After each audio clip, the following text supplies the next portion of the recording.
Cette vidéo porte sur la première compétence ciblée dans le cadre du cours, comprendre et expliquer les difficultés à apprendre. Les buts de cette présentation sont triples. Informer des auteurs fondateurs de l'approche psychopédagogique de l'apprentissage qui servent de référence au modèle explicatif des difficultés à apprendre de référence dans le cours. Définir le concept de difficulté à apprendre et le distinguer d'autres concepts utilisés dans le domaine scolaire. Introduire deux modèles qui peuvent expliquer les difficultés à apprendre, dont celui qui servira de référence dans le cadre du cours, et les distinguer d'autres modèles du domaine de la psychopédagogie. Le plan de la présentation est le suivant. Les auteurs fondateurs de l'approche psychopédagogique de l'apprentissage seront présentés, suivis de la définition des difficultés à apprendre et autres définitions. Viendront les modèles explicatifs des difficultés à apprendre. Le tout se terminera par la présentation d'autres concepts associés à ce domaine. Les auteurs fondateurs de l'approche psychopédagogique de l'apprentissage.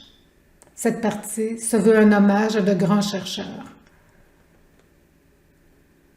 En bleu se trouvent des questions fondamentales qui seront posées tout au long de cette présentation. La première est la suivante. Qu'ont apporté ces grands chercheurs en psychopédagogie qui ont contribué de manière significative à l'approche psychopédagogique de l'apprentissage, de l'enseignement et de l'orthopédagogie?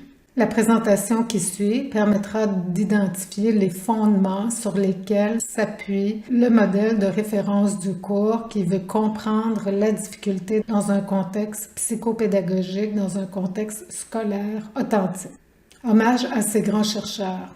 Reconnaissons d'abord la part de la chercheuse Anne Brown, décédée en 1999. Elle a développé le concept de métacognition à la suite de Flavel et elle a apporté l'idée de la pensée critique dans l'enseignement pour que les élèves deviennent de meilleurs apprenants.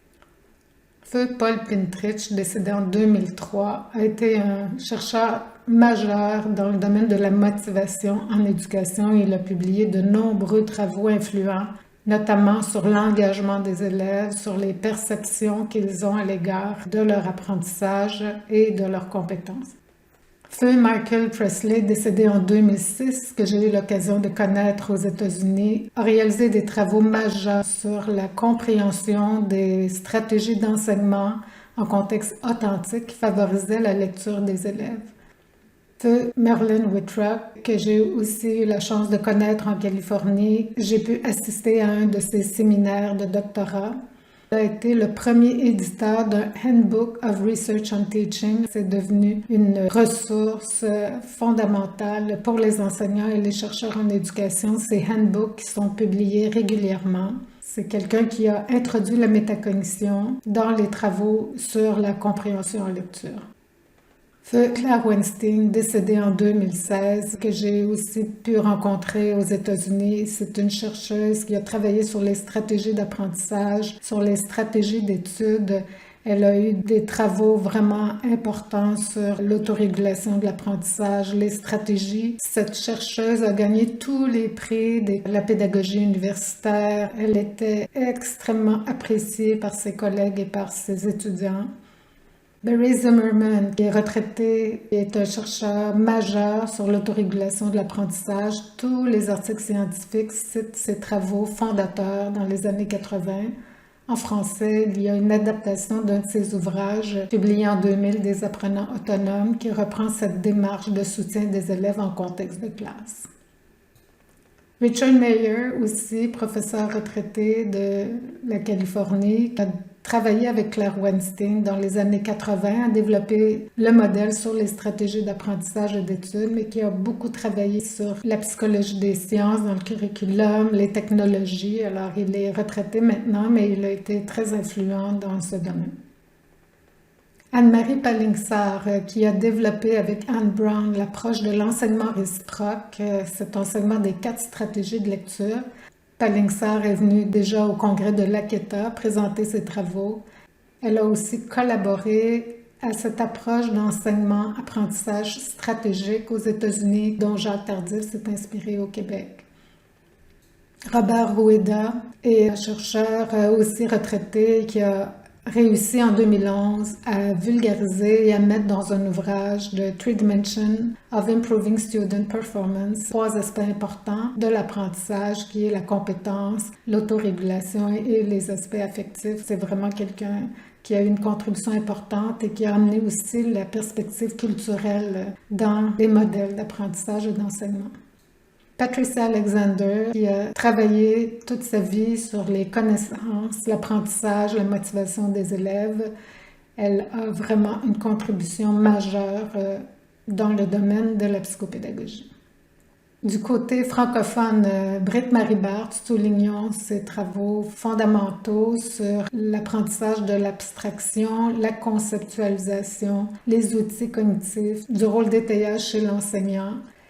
Linda a une influence majeure sur la régulation des apprentissages, sur l'autorégulation.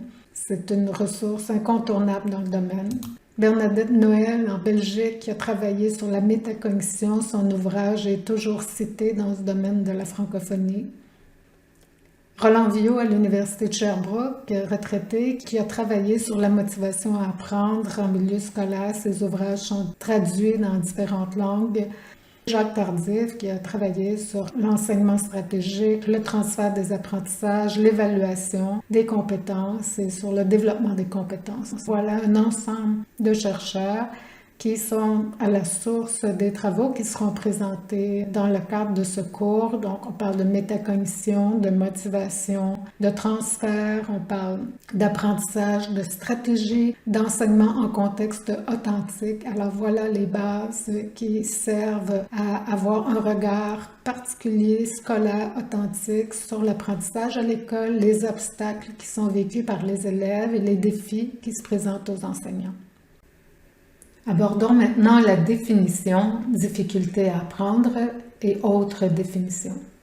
La question qu'on se pose est la suivante. Pourquoi utiliser tous ces concepts pour traiter de difficultés scolaires reliées à l'apprentissage? Les concepts difficulté à apprendre, élève à risque, difficulté d'apprentissage, troubles d'apprentissage. Difficulté à apprendre. Quoi dire? Quand dire? Comment bien dire? Un élève est-il en difficulté d'adaptation ou d'apprentissage? Un élève a-t-il une ou des difficultés d'apprentissage? De quoi parle-t-on? Il importe de préciser notre langage lorsque l'on est dans le milieu scolaire. C'est un milieu d'éducation, c'est un domaine de spécialisation. Donc, il faut être au clair avec la formule que l'on utilise et particulièrement quand on cible certains problèmes ou certaines difficultés. Un élève a-t-il de la difficulté à réussir ou de la difficulté à apprendre? Le modèle d'apprentissage parle d'engagement et de persévérance qui sont deux conditions essentielles à l'apprentissage qui mènent à la performance. Quand on analyse les plans et les programmes du Québec, notamment, on observe que l'accent est mis sur la persévérance, une des conditions, et la conséquence, la réussite. Mais quand se préoccupera-t-on de l'engagement? Quand se préoccupera-t-on vraiment de l'apprentissage? Comment enseigne-t-on aux élèves? Que veut-on qu'ils apprennent? Comment les soutenons-nous sur l'apprentissage? Ce sont des questions fondamentales sur lesquelles on se penche très rarement. Un élève a-t-il une difficulté à apprendre? Ou l'école a-t-elle de la difficulté à enseigner? Quand on observe, on le verra plus loin, l'augmentation du nombre d'élèves identifiés comme ayant un plan d'intervention, est-ce que c'est l'école qui arrive difficilement à enseigner à la variété d'élèves ou est-ce vraiment l'élève qui a une caractéristique tellement particulière qu'il doit être identifié comme ayant besoin d'un plan d'intervention? Qu'est-ce qui explique l'augmentation du nombre d'élèves déclarés avoir un plan d'intervention associé à une difficulté d'apprentissage? Le concept que l'on retient dans le cadre du cours est celui de difficulté à apprendre.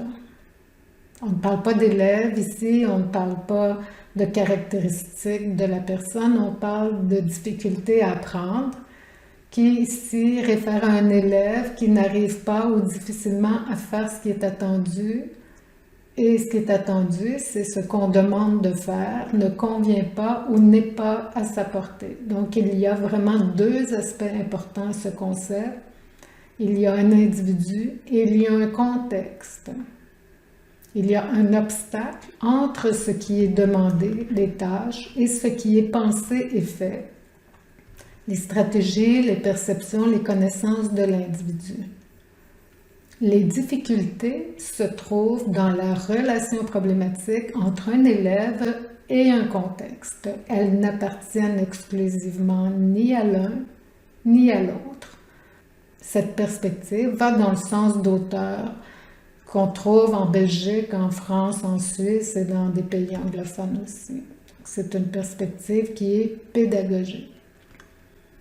On la résume ainsi, il s'agit d'un élève qui est en interaction avec un milieu particulier. La relation présente des obstacles qui ne permettent pas d'arriver à l'apprentissage. Cette perspective de difficulté à apprendre implique des approches multifactorielles et individuelles. Morel dit bien que même s'il demeure aujourd'hui des chercheurs qui affirment le caractère premier des déterminations biologiques et génétiques, l'approche multifactorielle intégrant l'étude des relations entre des facteurs bio, psycho, sociaux s'est largement imposée comme la plus légitime. La notion d'élève en difficulté, si largement et fréquemment convoquée, est investie de multiples sens. Tout d'abord, elle désigne communément un fait, un problème, un symptôme qui caractériserait un élève. C'est l'élève qui serait porteur de la difficulté et non pas l'environnement dans lequel ce dernier évolue, ni les professionnels en charge de stimuler cette évolution. L'idée selon laquelle ce sont les conditions de l'action qui sont difficiles ou que ce sont les enseignants qui sont en difficulté est bien plus rarement exprimée. Ainsi, dans le cadre du cours, nous travaillerons avec une approche qui met en interaction l'élève et le milieu dans lequel il se trouve. D'autres concepts sont utilisés dans le cadre scolaire, regardons-les avec respective critique. Élèves à risque, il s'agit des élèves du préscolaire, du primaire et du secondaire qui présentent des facteurs de vulnérabilité susceptibles d'influer sur leur apprentissage ou leur comportement. Et ça les met à risque, notamment d'échecs scolaires ou de socialisation, si une intervention rapide n'est pas effectuée. Facteurs de vulnérabilité. De quel facteur de vulnérabilité parlons-nous? Porter une attention particulière, qu'est-ce que cela veut dire? Donc, ça reste une définition floue qui n'est pas opérationnelle. Tessier et Schmitt, dans leurs travaux sur les élèves à risque, suggèrent de se référer à l'approche écosystémique pour analyser les situations à risque. On met élèves. Ceci sera abordé dans le cadre de l'activité dans ce cours qui vise à comprendre et à expliquer le contexte lors de difficultés à apprendre. Selon le ministère de l'Éducation, il présente une typologie des élèves identifiés handicapés ou en difficulté d'adaptation et d'apprentissage. On voit ici dans la perspective de difficulté d'apprentissage, élèves en difficulté d'apprentissage, que ça inclut des difficultés, les troubles, la déficience intellectuelle légère, dysphasie légère à moyenne. Donc, on voulait éviter cette catégorisation, mais on en a fait une autre qui s'appelle 100 catégories avec plan d'intervention. Si on remarque ici, justement, ce regroupement 100 catégories avec plan d'intervention, on peut observer que de 2012-13 à 2018-19, il y a une augmentation de près de 2% d'élèves dans cette catégorie. De 2018 à 2022, on observe que le nombre d'élèves est passé de 182 300 quelques élèves à 201 617. ces élèves sans catégorie avec plan d'intervention. C'est une augmentation importante. Les élèves sans catégorie avec plan d'intervention représentent 23% de l'ensemble des élèves du Québec.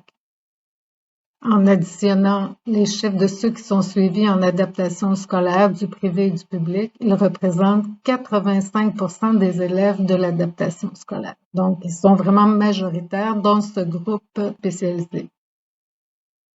La proportion de ceux qui fréquentent une école publique comparée à une école privée, eh bien, ils sont 91% scolarisés en école publique et 88% d'entre eux sont intégrés en classe ordinaire, ce qui est une baisse par rapport à ce qui se faisait dans les années 2000-2018. Cette typologie utilisée dans le milieu scolaire, à quoi sert la typologie ici handicap, déficience, difficulté et troubles dans le contexte scolaire? La Fédération des syndicats des enseignants nous rappelle que les typologies permettent d'organiser des services éducatifs aux élèves handicapés ou en difficulté d'adaptation ou d'apprentissage. Le MEL spécifie que les services doivent être basés sur une approche individualisée de réponse aux besoins et aux capacités des élèves HDAA et non sur une approche catégorielle. Ici, on ne parle que des élèves HDAA, on ne parle plus d'élèves à risque et on a vu dans l'approche catégorielle qu'on a une catégorie. Maintenant, la nouvelle catégorie, c'est avoir un plan d'intervention.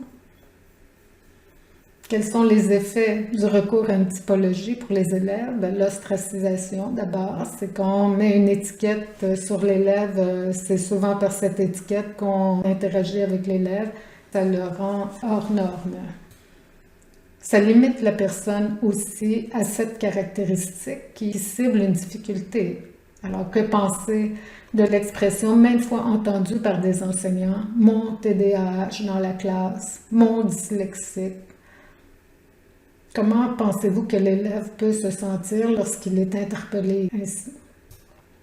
En quoi ceci est-il respectueux de l'élève, de l'ensemble de sa personne, sachant qu'on a des talents multiples, des forces, des besoins, des faiblesses? Une autre question importante, quels sont les effets pour les élèves qui éprouvent des difficultés et qui n'ont pas de plan d'intervention? Doit-on vraiment avoir un plan d'intervention de cette infrastructure administrative pour avoir des services, pour avoir des ressources? Un élève qui a un plan d'intervention pourrait décider qu'il a accès à des ressources technologiques, alors qu'un élève qui peine pour toutes sortes de raisons à réussir à un moment donné et qui aurait besoin de ce support technologique pour le dépanner, n'aurait pas accès parce qu'il n'a pas ce plan d'intervention. Où est la justice sociale pour ces élèves qui auraient besoin de ressources à un moment donné? Le concept de difficulté d'apprentissage parle ici de mesures de remédiation mises en place durant une période significative pour les élèves qui n'ont pas progressé suffisamment en primaire, en français et en mathématiques. Au secondaire, c'est de combler un retard en français ou en mathématiques. Qu'est-ce qu'avoir mis en place des mesures de remédiation durant une période significative? Quelles mesures? Quelle période?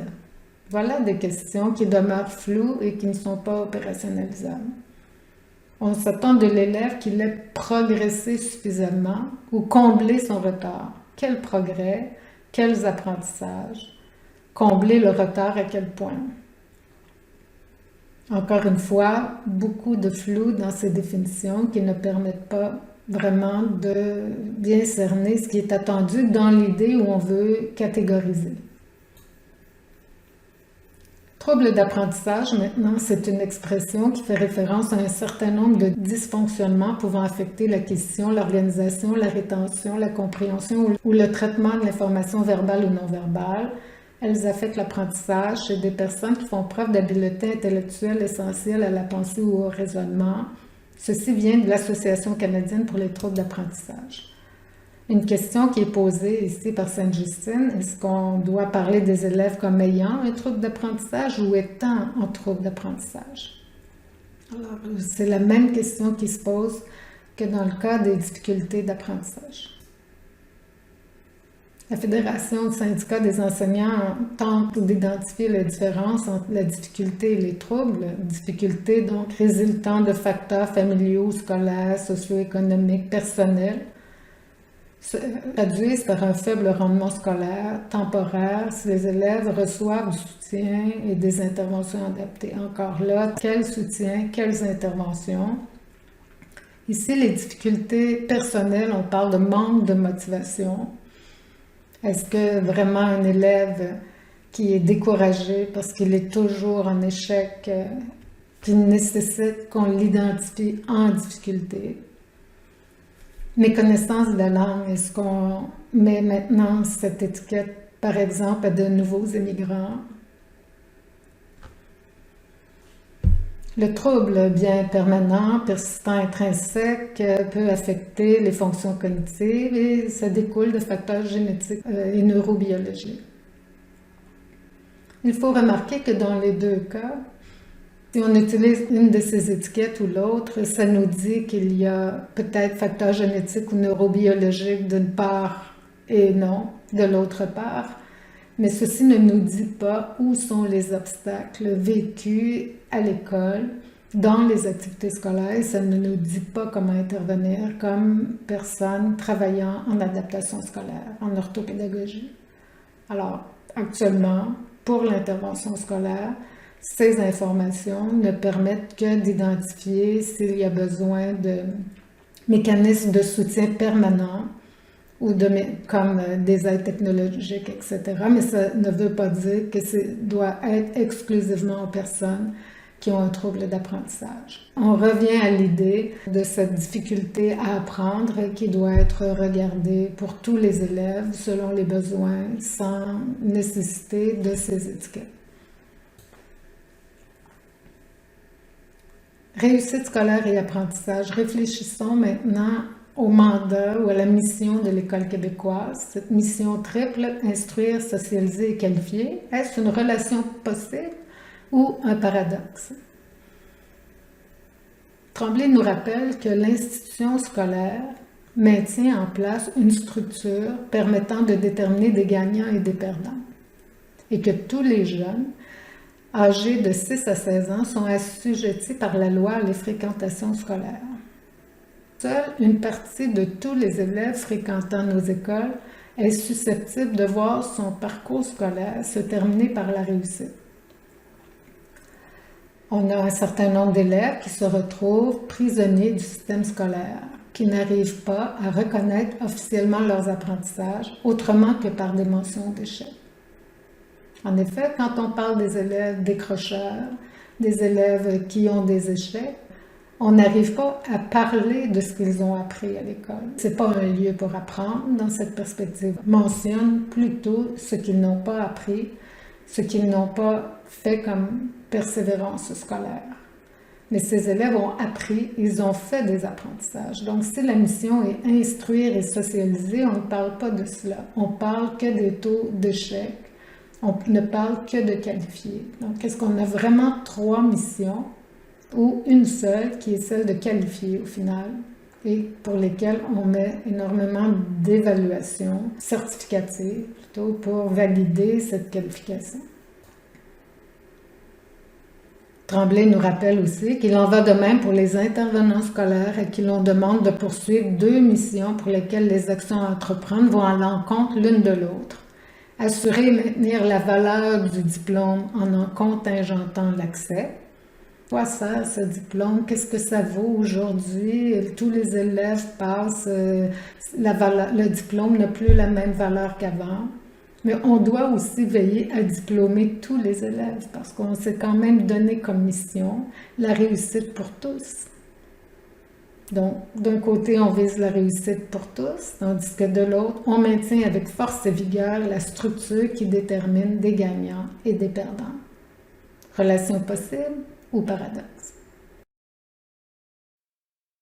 En guise de conclusion, pourquoi traiter de tous ces concepts pour expliquer les difficultés scolaires reliées à l'apprentissage?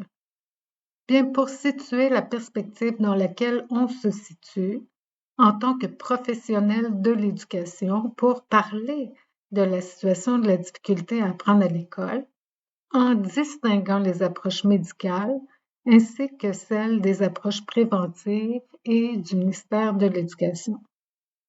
Il faut situer clairement ces propos lorsque l'on traite de difficultés à apprendre à l'école. Ainsi, certains concepts relèvent de l'approche médicale qui se fonde sur le diagnostic du trouble d'apprentissage. D'autres encore proviennent d'une approche de prévention en ciblant des aspects du contexte social associés au risque éventuel de difficultés chez certains élèves.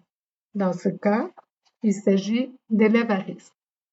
Le ministère, par ailleurs, se fonde sur une perspective administrative en se référant à la présence ou non d'un plan d'intervention pour identifier les élèves qui ont de la difficulté à apprendre. Il s'agit de ceux qui sont sans catégorie avec plan d'intervention.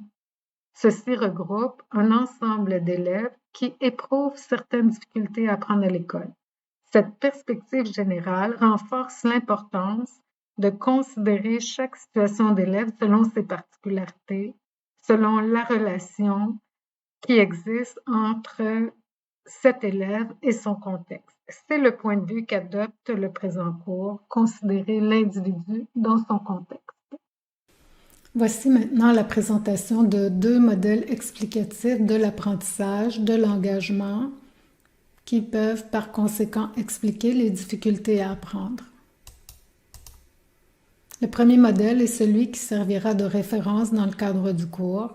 C'est un modèle que j'ai élaboré pendant 20 ans à l'aide de travaux théoriques et empiriques et avec la collaboration de Deborah Butler de l'Université de la Colombie-Britannique.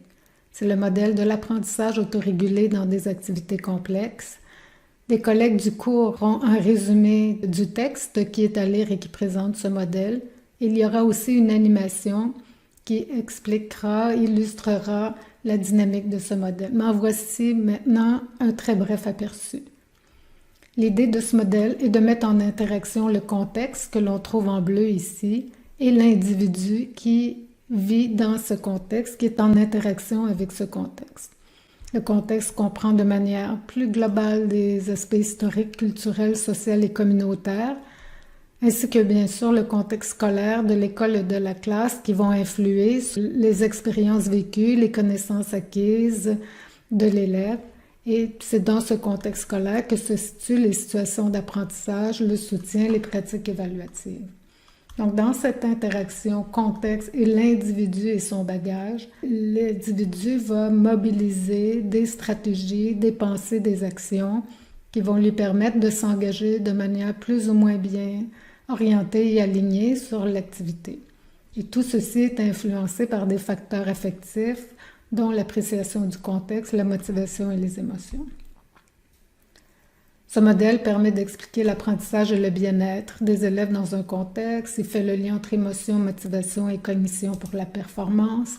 Il met en relation les croyances ou les perceptions motivationnelles ainsi que la métacognition pour expliquer l'apprentissage. Il fait la relation entre les comportements, les pensées et les stratégies orientées vers un but dans un contexte.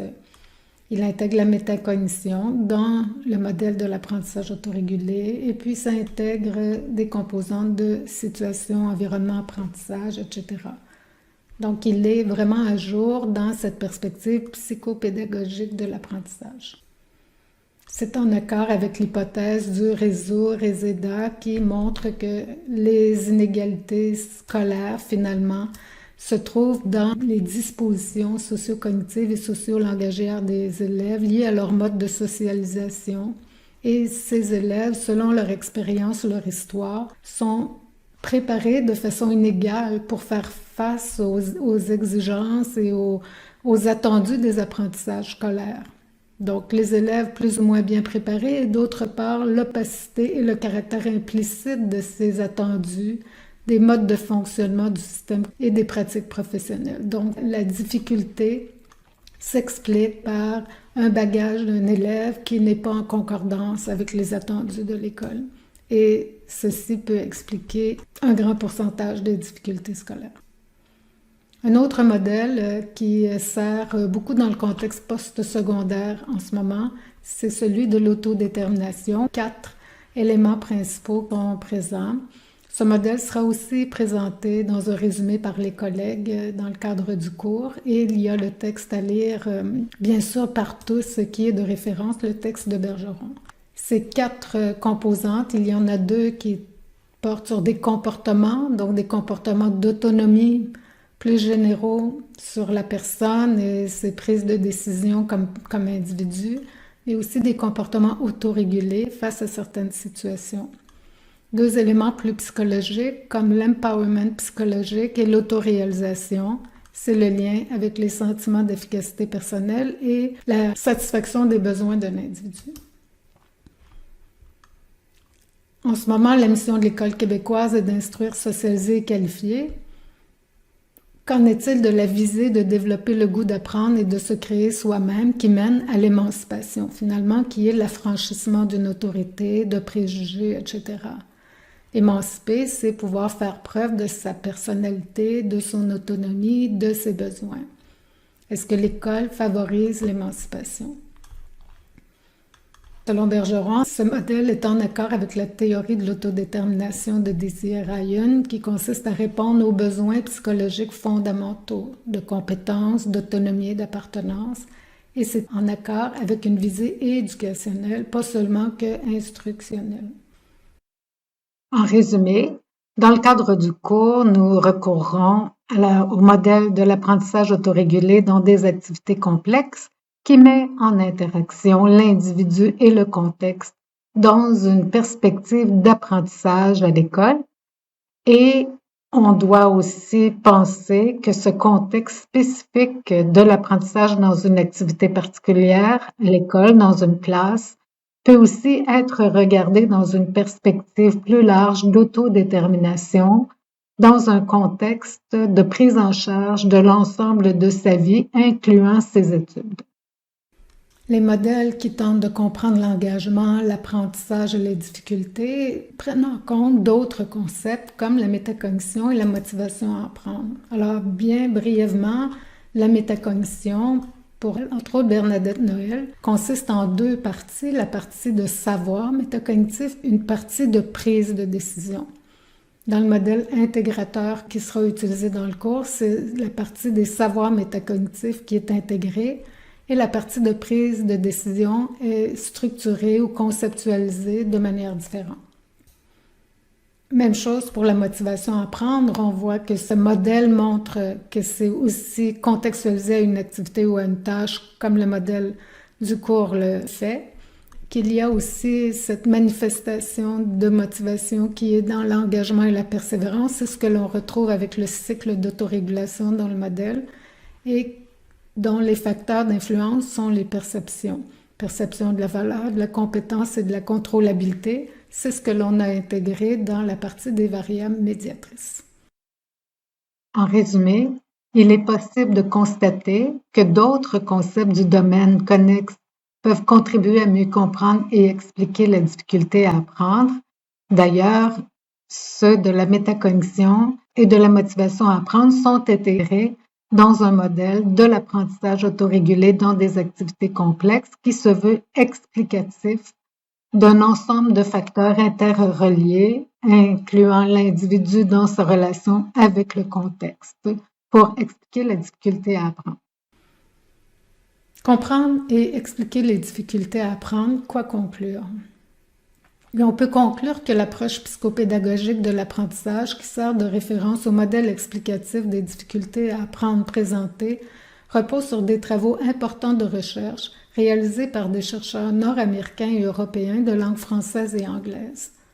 Le concept de difficulté à apprendre se distingue d'autres concepts utilisés dans le domaine scolaire en mettant explicitement la focale sur la relation entre l'individu, son bagage et son processus, et le contexte historique, culturel, social, communautaire et scolaire. 2 exemples de modèles peuvent expliquer l'apprentissage, l'engagement et par conséquent les difficultés à apprendre, dont celui qui servira de référence dans le cas présent, c'est-à-dire le modèle sur l'apprentissage autorégulé dans des activités complexes, lequel prend en compte la métacognition et la motivation à apprendre.